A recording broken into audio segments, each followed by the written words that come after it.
Ladies and gentlemen, start your engines. The ride show is a go. In this ride show, we dot around the world, taking a look at some great cars from Korea. Then it's over to Japan to look at one of their small offerings, to Germany to look at sports, and then to the United Kingdom to look at true off-roading style. The Kia Sportage is here. It's a new offering from Kia that gives you everything in a small compact space. Hyundai Santa Fe is the pride of their CUV SUV fleet, giving you everything you need for on and off-road. Mazda 2 is here in small, compact, nice little packages, and Porsche Cayenne shows us how SUVs should be done on the open autobahn. But first of all, we'll start in the United Kingdom. It started with Land Rover, and the 4x4 off-roading trend is here. All right, today the 2011 Land Rover LR4, new for 2010. This replaces the LR3 in Land Rover's lineup, and boy, is this a great off-road vehicle. Land Rover have all of that heritage rolled into one package. It'll do everything off-road.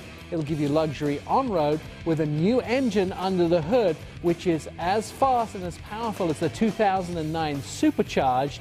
This vehicle is the perfect vehicle for the farm or the opera. We're going to take a look inside and out and find out what powers this new LR4. The hood's open of the 2011 Land Rover LR4. Nate is here from Land Rover of Portland. Nate, tell me about this engine. This is going to be the new 5-liter V8 from Land Rover, co-developed with Jaguar. Produces 375 foot-pounds of torque and 375 horsepower. It's even 7% better fuel efficiency, so really an impressive motor. And they've actually increased some of the other things in the engine too, haven't they? So it's 25% more torque and 25% more horsepower than last year with 7% better fuel efficiency. Now, the engine's always great in the Land Rovers, and they've done an awesome job of developing engines, but what Land Rover is known for is their off-road capability. And this vehicle hopefully has all of those things that the LR3 had, right? Absolutely. They've really even improved upon the terrain response settings in a few of them, lowered the center of gravity, increased the rear wheel travel as well, so this thing can really take you anywhere, which really makes us stand out in the crowd from going from point A to point B and really having no problems. So we recently tested this vehicle when we were at Mudfest, and we took it on the Mudfest track and tried to see how this performed. And one of the things it does is you can actually drive it on quite uneven ground, can't you? Absolutely. With that lower center of gravity, you're able to drive on such a side tilt that other vehicles are just going to flip over on. So it really makes Land Rover stand out. Now, significant changes, Nate, on the exterior package for the LR4 from the LR3. What's different? So the front clip is different, the front bumper and the placement of the fog lights. There's a 2-bar theme in the grille with a Titan finish. The wheel arches are painted. You get a really kind of the angel eye effect in the headlights with the LED application. And once you get to the back, it's sort of reflected. Exactly, you carry that through the rear as well. Now, along the side of the vehicle, much bolder, much squarer than I remember it. Yeah, the painted fender arches really allow you to have that square appearance. And I always notice with the Land Rover, especially the LR3 and LR4, that the roofline isn't smooth. Absolutely. So you have the stepped roof, which really allows for that stadium seating inside so that everybody can get a perspective on the action. And the way to tell that is to take it on a safari. I would suggest somewhere like Kenya, and then you can see all the giraffes and gazelle that you want. If you're sitting in the back seat, your eye level is the same or higher than the driver who is in the front seat. Now, it also has a split opening tailgate, right? Absolutely. Really incredibly engineered in that you're going to be able to be out of the elements while you're getting stuff in and out. The asymmetrical design when you're turning backwards allows you to see even lower and also to reach in further as it's lowered. So then on the interior, there's been some significant changes. Absolutely. There's the addition of a thin film transistor between your gauges, which is something the new Range Rovers have as well, brought over from the concept side of the industry for the LR4. So between the gauges, basically you have sort of a TV screen almost that gives you information. What sort of information do you display on there? You can have a speed warning. You can actually check your oil from that. There's no dipstick in the engine this year, so everything is really up to date, and it's basically like a high-def computer monitor between your gauges. And then what else has changed on the vehicle? They've added just softer materials throughout. The steering wheel has a heating element. There's a 30-gig hard drive that pushes the flash-based navigation along with the portable audio interface. You can hook up your iPod, MP3, other sort of music device. And there's some other aesthetic changes on the inside too. Absolutely. They've moved your train response to a more ergonomic position. They've reduced the buttons by about half. car. Of course, that nice analog clock in the middle makes this look like a luxury British club. I know that from talking to Land Rover, a lot of their modelling of the interior of their vehicles comes from yachts and yacht clubs, so they take a look at what goes in there, and some of the double stitching, some of the soft touch stuff has really brought out the elegance of the interior of this car. A beautiful inside, but why should you buy a 2011 LR4? Well, it's not hard to come up with a list of whys to buy for the LR4, but let's start with the fact that residual values in this vehicle are great. Once you buy one of these, it's a true investment. Now let's talk about European luxury. If you're going to go out and buy another European SUV and get it to the same standards with all the extras that this comes with, you're going to pay around $120,000. This, $56,000. And then you get that great off-roading. Land Rover have heritage. They go test it in the hills of Wales, in some of the worst conditions around the world, and this vehicle always comes through head of the pack. In fact, if you go on a Land Rover Expedition, you'll often find that these vehicles are towing out other people on the off-road courses. Now let's take a look at the MSRP. The 2011 Land Rover LR4 has a 5-litre V8 engine, a 6-speed automatic transmission, and its base price $47,650. Our in-studio as tested model, $56,950. You'll get 12 miles a gallon in the city and 17 on the highway. Still to come, we'll go to Korea to look at some SUV CUVs with Hyundai and Kia, the small packaged Mazda 2 with a lot of oomph, and then it's the open Autobahn with the Porsche Cayenne. That and so much more when the ride show returns with some motoring madness. They've posted some amazing growth in the last few years, and now they've got another car to help them on that road. This is the all-new 2011 Kia Sportage. We've come to San Francisco, not quite so sunny, to take a look at the brand new Kia Sportage. This is a significant release for Kia. Now, the original Sportage was seen in 1995, and it was the first subcompact SUV on the market. You know, this was before the RAV4 and before the CR-V. Now, this is generation number 3, and Kia have been listening to what their customers say to make this car exactly what the customers wanted. It's a little bigger on the inside, it's a lot more bold in the styling, and boy, is this packed full of every possible gadget that they could get on the inside. Chief designer Peter Schreier challenged our design group to come up with 2 divergent concepts with this new Sportage. That's one of the off-road rugged traditional utility vehicle styling, but combining it with urban sophistication, and that's what they've achieved. They have a high belt line with a unique ratio to the greenhouse, which provides a sporty look, yet rugged and robust as well at the same time. Dimensionally, it's about 3.5 inches longer.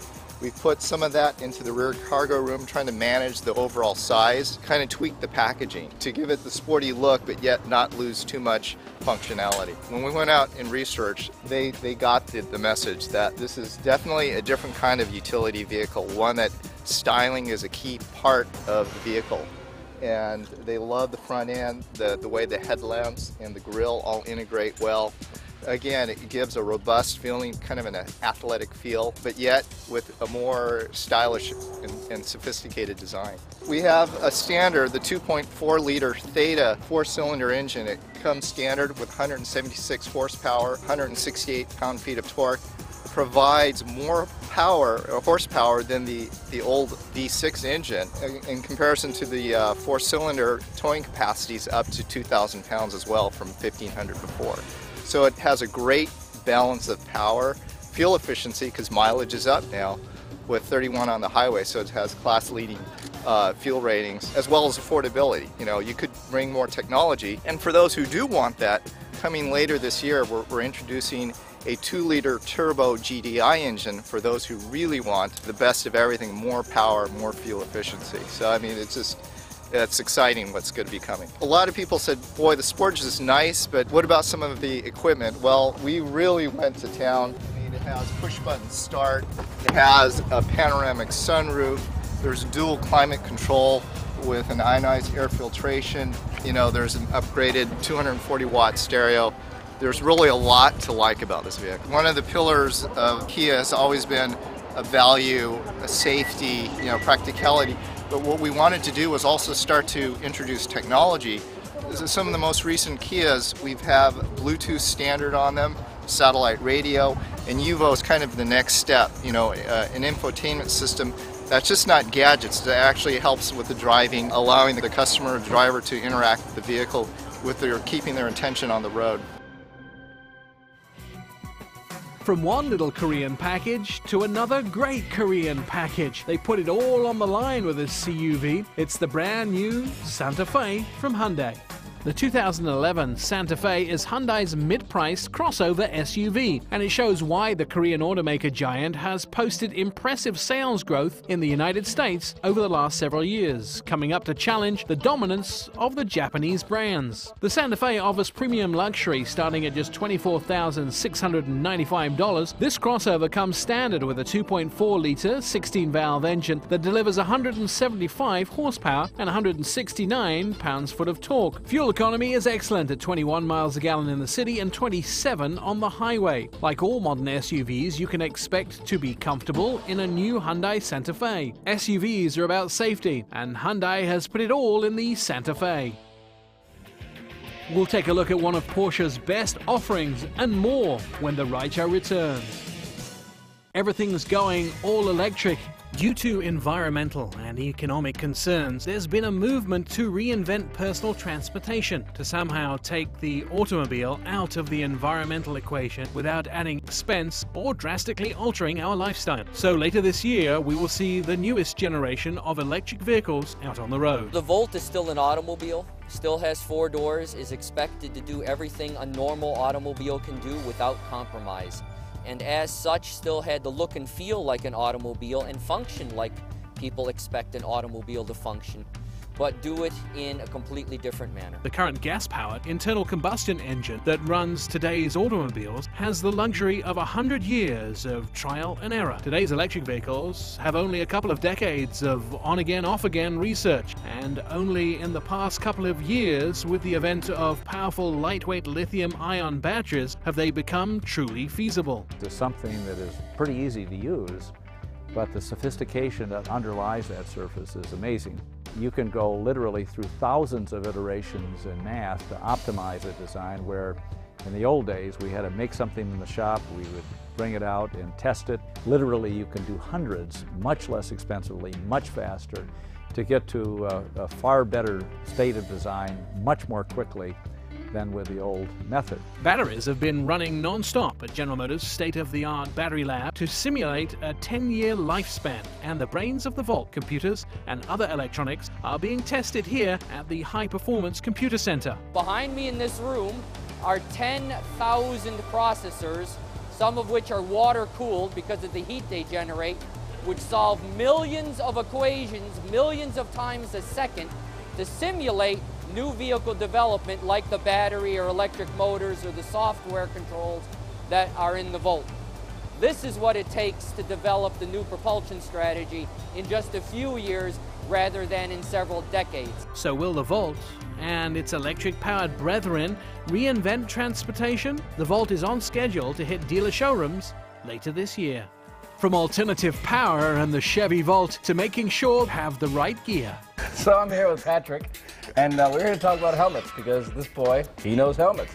What a lot of people don't know is helmets as well as Patrick does. So we're going to spend some time this morning talking about different kinds of helmets, and frankly, why should you even wear one in the first place? Because a lot of people don't, and you should. Patrick, what do you want to tell me about helmets? Why we got to wear them? What's the deal? In most states, you're required to wear a helmet, but the primary reason why you want to wear a helmet is because it's probably the most protective tool that you can wear in your apparel setup. So I know that I used to have a helmet, and I'd go down the street, and if I went really, really fast, it would feel like it was sucking off my head. What's going on? Probably the size of the helmet was too big. About 40% of the riding public rides in a helmet that's one size too big for them. You want to have somebody take a tape measure, measure your head, see what size you are, and then once you've figured out your size, then you can move on to the next step of helmets, which is getting the proper shape. So, okay, so behind you, this huge wall of helmets, and I see all kinds of stuff. I see Ducati helmets, I see Arai helmets, I see helmets from Bell.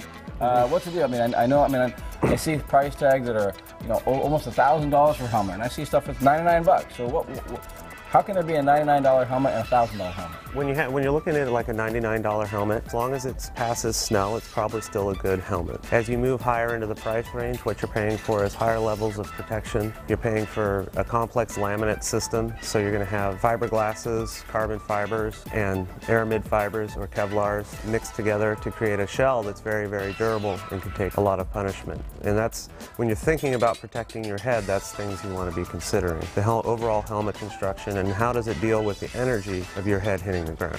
Okay, so I paid more for a helmet, and you know, maybe it's not just a name brand, but you're saying along with that comes a bit more protection. They all work, and of course, any helmet's better than no helmet. Well, I guess I got lots of choices, lots of colors, lots of shapes. I'll spend some time with you. Maybe you can help me take home a new lid. All right, perfect. Patrick. Yeah. Still to come, we'll be on the German Autobahn with Porsche. They say great things come in small packages, and in lap 4 and 4th gear of the ride show, we'll take a look at one that Japan has to offer. All right, today the 2011 Mazda 2, and it does go to prove that small things do come in fun packages. Your MP3 player, for instance, or a candy bar. This vehicle itself is a new car for the United States. It has been around in Europe since 2007 and was rolled out globally from there. It actually won Car of the Year in a number of countries, and it got 48 other major awards. But it's not the very first one that's been made. There are actually 400,000 of these on the road in the rest of the world. Now it comes to the United States. It's a small, economical car that is fun and exhilarating. The Mazda have managed to put a very small engine in this vehicle to be economical amongst other things. This particular engine is 100cc, 1.5 litre, 4-cylinder. Now it does come with 2 different transmissions. You can get a 4-speed automatic or a 5-speed manual. Now the car is built very stably. It's very quiet on the inside, and the drag coefficient is very low to keep some of that wind resistance down. And that brings those miles a gallon way up to 28.35. A lot of the subcompacts that you'll see are actually very boxy, and they wanted to go for the exact opposite in the design showroom. The feeling of this car come all the way from the A-pillars, all the way down the side of the vehicle. This is where the vehicle's design elements begin, and they go throughout the rest of the car. They also designed the car from its silhouette to make sure it looked like it was going forward. Much more of that wedge shape to look like the car was actually pouncing in action, in motion. They've done a great job at making the car look nice and clean on the outside, but it's on the inside and the performance of the drive where the car really stands out. Now, the interior space of the 2011 Mazda 2 is very friendly. It's designed to be very comfortable for you. In fact, it's designed to be communicative, and it's also designed to give you everything you need in a modern vehicle. All the audio jacks that you might need to plug anything in. The vents and the controls in the vehicle are very distinctive, and of course everything is lined with a sense of fashion. You also have the piano black around the center console. The seats are slim and very smooth, and the drive of the car is very nippy. I almost feel like I should be in the Paris streets running around with a building tight on each side of the car and have no trouble maneuvering it. It's definitely a European feel, but it drives very well on an American road. From small, well-designed and economical, to large, well-designed and very fast. The world met the Porsche Cayenne for the first time in November 2002. However, the US customers had to wait until March 2003 until they could take theirs home. Porsche introduced 2 new models of the vehicle, the Cayenne S Trans-Siberia and the limited edition Cayenne GTS Porsche Design Edition 3. Both of the new models offer the driver unparalleled levels of exhilaration, road-going performance, all-wheel drive stability, and luxurious accommodations for 5 people and their cargo. The Cayenne gives the owner an aggressive face. Porsche Cayenne boasts all-wheel drive as standard equipment, complemented by a broad palette of traction and stability enhancing technologies. And all Cayenne models can tow up to 7,716 pounds. And it features a permanent all-wheel drive and portion traction management. Customers can select decorative trim stitching in a decorative color throughout the interior, as well as leather seat centers and door panels in a deviating color. As befits any flagship wearing the renowned Porsche crest, the 2010 Cayenne Turbo S is the most powerful Cayenne ever built, sharing the same essential 4.8-liter V8 engine as the Cayenne S GTS and Turbo. The Cayenne S boasts 550 horsepower and 553 pounds-foot of torque. That is a 10% increase in power and a 7% boost in torque over the Cayenne Turbo. The Cayenne Turbo S accelerates from 0 to 60 miles an hour in just 4.7 seconds on its way to a track-proven top speed of 174 miles an hour. Like the Cayenne S and the Cayenne Turbo, the Turbo S comes standard with a 6-speed Tiptronic automatic transmission. The base Cayenne starts with an MSRP of $45,500. The Porsche Cayenne is the entry-level model in the Cayenne family and high-performance luxury SUVs. Yet its performance is far from basic. The base Cayenne is powered by a 3.6-liter V6 engine with direct fuel injection and delivering 290 horsepower and 273 pounds-foot of torque. The results are felt immediately as the Cayenne accelerates from 0 to 60 in 7.5 seconds, a full second quicker than the original 2004 model. The track-proven top speed of this vehicle is 141 miles an hour. The Cayenne can be had with either a 6-speed manual transmission or a 6-speed Tiptronic S automatic transmission. Regardless of transmission, the Cayenne carries an EPA fuel economy rating of 14 miles a gallon in the city, 20 miles a gallon on the highway. The V6 engine in the Cayenne earns the vehicle a LEV 2 Clean Air certification from the EPA.